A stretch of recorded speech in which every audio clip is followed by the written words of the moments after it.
take her and him, get her lined out. That old out there, the only thing he's got to fault, he will hear a possum and a tree and a hole. But no, he'll hear a coon. He gets right. He said the guy that he got her Fire Creek. Boy, yeah, Tommy scared to death. He said they're bringing folks.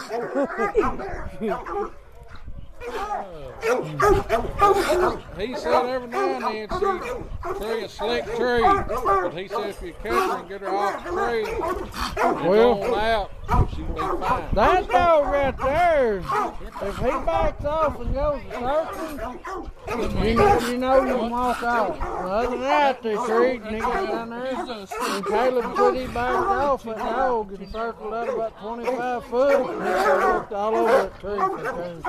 He said the old dog backed off and went about 25 foot and come back and left the tree. And he said, I thought, God, it's got to be there. And he said, he sure enough, there it was. It had bigger than that.